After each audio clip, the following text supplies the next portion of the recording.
And welcome to Local Edition on Time Warner Cable. This is the Sacramento Report, and I'm Steve Swat. My guest this segment is Fiona Ma, member of the State Assembly from San Francisco, the Speaker Pro Tem in the Assembly. Thanks very much for being with us. Thanks for having me. You've had quite a bit of success during this legislative session with some bills dealing with battered spouses, battered women. Tell us about those.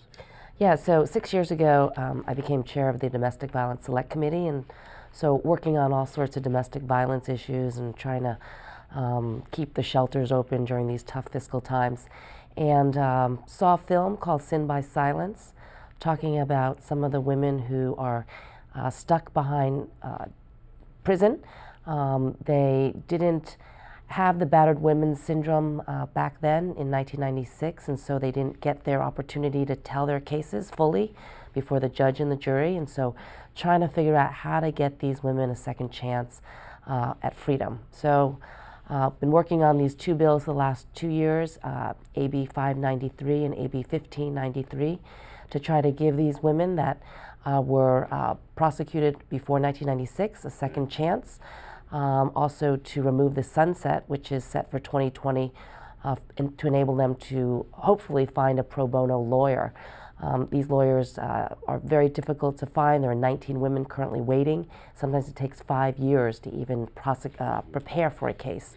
So that's my first bill. And it's a significant problem, isn't it? Because so many of these women, I mean a large percentage, are there just because of this situation. Absolutely. There's about 7,000 women in the California state prisons, and a majority of them are in there for some sort of domestic violence abuse.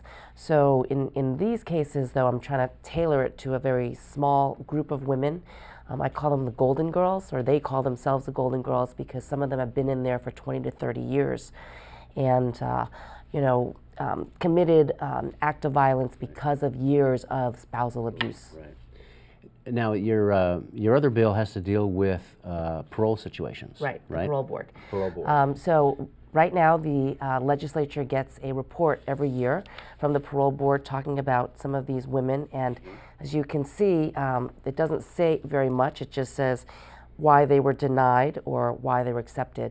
And we want the parole board to do more analysis and tell us why they denied a parole person. Many times they dismiss them because of lack of insight or lack of remorse. So that's one of the common excuses they give, and they don't really go into the case of what happened and then why, where the women have come in terms of rehabilitation and their parole plan release. But currently, even without your legislation, isn't it true that the parole boards do have the authority to take into account their backgrounds and the fact that they were battered and things like that?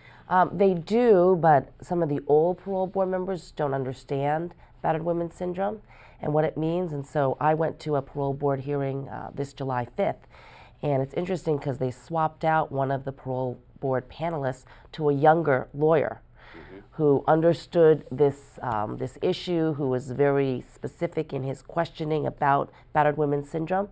And so it was very interesting that they are now trying to adhere to this and give great weight as what I would like them to do. And so your legislation actually requires them to give greater weight. Absolutely. Right. Yes. All right. Well, fascinating subjects, and best of luck, moving forward on this issue. And it's one of those select committees that does a lot of work. And there've been stories about some not doing, having much of a work product, but it sounds like this one was very successful and very productive. This is actually one of the most gratifying ones, and it's very heartwarming. Thank you. Fiona Ma, thanks for coming by, sharing that with us. Thank you, Steve. And thanks to our viewers for watching Local Edition on Time Warner Cable. A reminder, you can see this and other interviews on YouTube and also My Government on Demand. I'm Steve Swat. Have a great day.